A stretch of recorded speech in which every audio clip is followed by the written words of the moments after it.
Tout d'abord, pourquoi faut-il nettoyer les eaux usées avant de les rejeter dans la nature?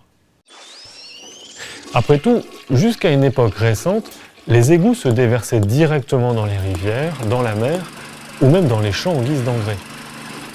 La loi qui impose que toute habitation soit raccordée à un système d'assainissement ne date que de 1992. Et encore aujourd'hui, tous les égouts ne sont pas filtrés par une station d'épuration. En fait, la nature est parfaitement capable de faire ce travail d'assainissement par elle-même. Mais les réactions chimiques qui mènent à la dégradation des polluants consomment l'oxygène dissous dans l'eau. Or, cet oxygène est vital pour la faune et la flore, et sa diminution entraîne l'asphyxie des espèces. La station d'épuration ne rejette pas de l'eau pure, ni même potable. Elle rejette de l'eau suffisamment peu polluée pour ne pas nuire aux espèces présentes dans le milieu. Le travail de dépollution continue ensuite de façon naturelle. Mais que trouve-t-on dans les eaux usées? Il y a tout d'abord les déchets solides, un peu volumineux, issus des toilettes ou de la cuisine.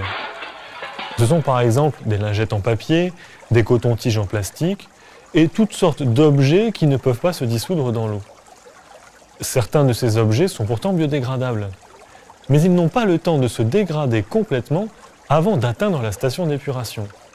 Il faut savoir que dans les égouts, l'eau s'écoule à une vitesse minimale d'environ 2 km/h, et même si la station d'épuration est située après 50 km d'égout, les déchets ne mettent au plus qu'une journée pour l'atteindre.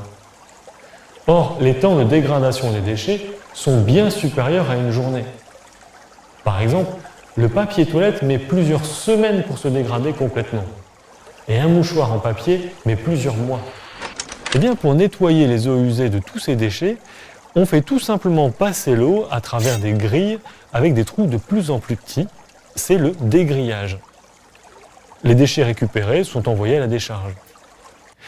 Une fois ces déchets supprimés, il reste deux types de polluants, ceux en suspension dans l'eau et ceux dissous dans l'eau. L'étape qui suit le dégrillage permet de se débarrasser des corps en suspension. Elle vise les polluants plus légers que l'eau, comme les huiles, et les polluants plus lourds que l'eau, comme le sable issu par exemple de l'usure des canalisations. Et pour les récupérer, c'est facile. Les corps plus légers que l'eau remontent à la surface, et ceux plus lourds se déposent au fond. On fait donc passer l'eau dans un bassin de décantation où l'eau circule très lentement. Le sable qui se dépose au fond du bassin est pompé, et des grandes pales tournantes raclent la surface de l'eau pour évacuer les huiles dans des goulottes prévues à cet effet. Après ces traitements primaires, restent les composés organiques dissous dans l'eau, comme le sucre ou certaines graisses. Il y a aussi de l'ammoniac présent notamment dans l'urine, et des phosphates issus par exemple des lessives. On pourrait même parler des médicaments rejetés dans les urines.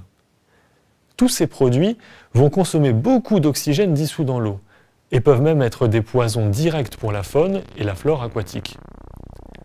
Dans la nature, ce sont des micro-organismes, comme des bactéries, qui dégradent les polluants. Dans la station d'épuration, on copie le processus naturel. Il y a deux solutions.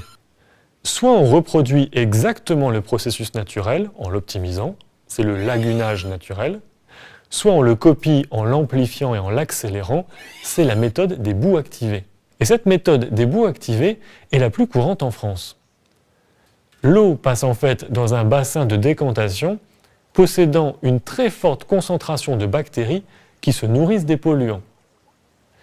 On injecte aussi beaucoup d'air dans ce bassin, par exemple sous forme de microbules. En effet, les bactéries consomment beaucoup d'oxygène. Après son séjour dans ce bassin de décantation, l'eau est séparée des bactéries qui se présentent sous forme de boue. Et elle est ensuite suffisamment peu polluée pour être rejetée directement dans la nature. L'alternative, encore peu répandue mais en fort développement, c'est le lagunage naturel. On crée de grands plans d'eau peu profonds, peuplés avec des micro-organismes, des algues et des plantes choisies spécifiquement pour leur action sur la pollution. L'apport en oxygène se fait naturellement grâce au vent et au soleil.